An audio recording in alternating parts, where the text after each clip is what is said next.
咁樣嘅一個園林嘅茶居，真係實屬少見啦吧？喺廣州城。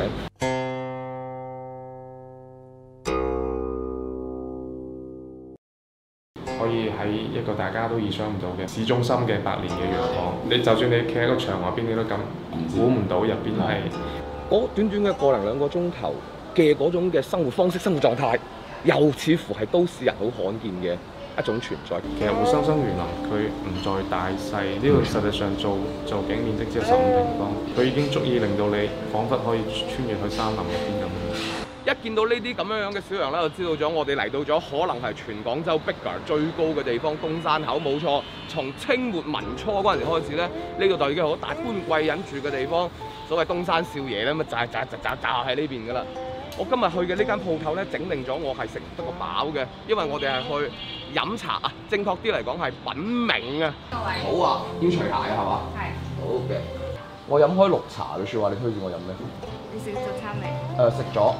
係啦，哇！好細心啊！你呢啲知道係，我食咗。但係咧，如果係你話你飲開綠茶嘅話，呢個天佑寺嘅素心蘭，素心蘭配火會輕啲，但係佢嗰個香氣會比較重。茶單上咧，其實仲未全部喺晒上邊嘅，因為老茶大部分老茶其實你冇喺茶單度可以直接喺度點。我哋一般都會揀啲獨特嘅喺外邊少見嘅一啲小品種、小產地。最近上茶單嘅天佑寺嘅素心蘭啦，而家好似嗰個維園坑嘅果香肉桂啊，呢啲都係難得嘅一啲小品種嘅岩茶嚟嘅。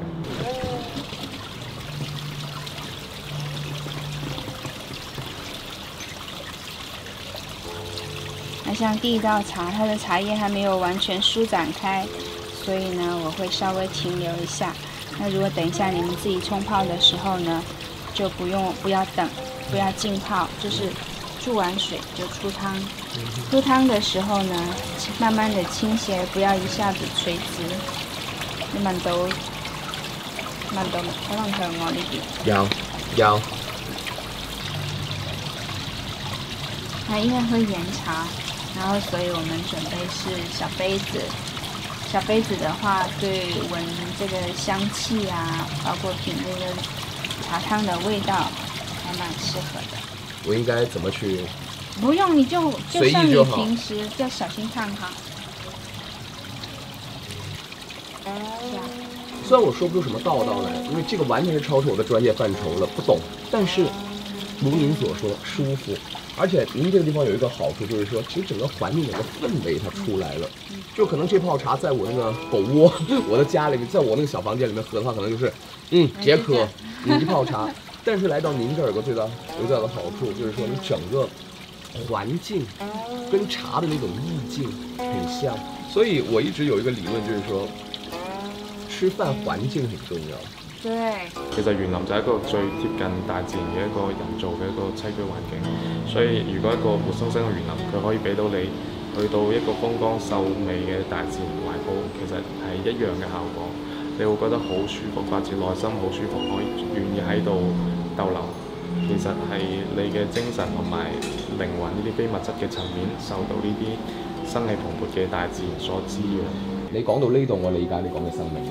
活生生嘅園林係因為你呢度係可以生活喺其中，所以今期節目我唔想再去同你講話呢度茶係咩味道，我覺得講茶係咩味道一啲意義都冇嘅。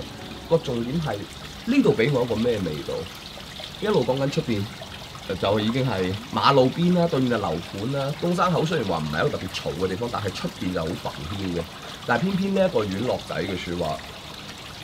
就係咁窄啊！但係問題係都已經做到有啲流水啊，有啲咁嘅竹啊，所有嘢將你從繁囂當中隔離咗出嚟。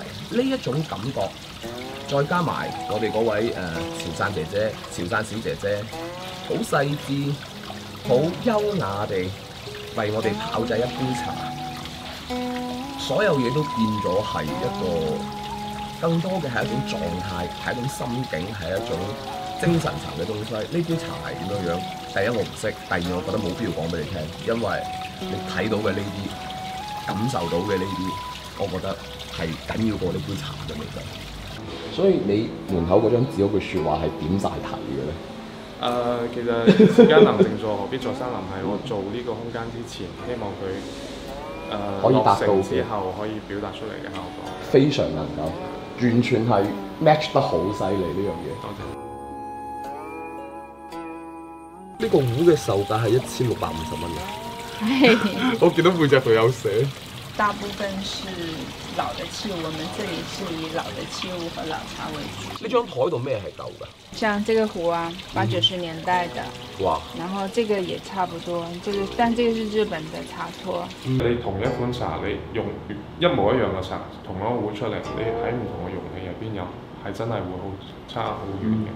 咁我哋飲茶到一定階段嘅人咧，其實都會難以避免會去到一個階段會接觸用老嘅茶道具，呢個好難得嘅其實，因為首先我哋呢啲茶道具都喺呢度銷售嘅，咁價錢亦都即係比較有價值啦嚇。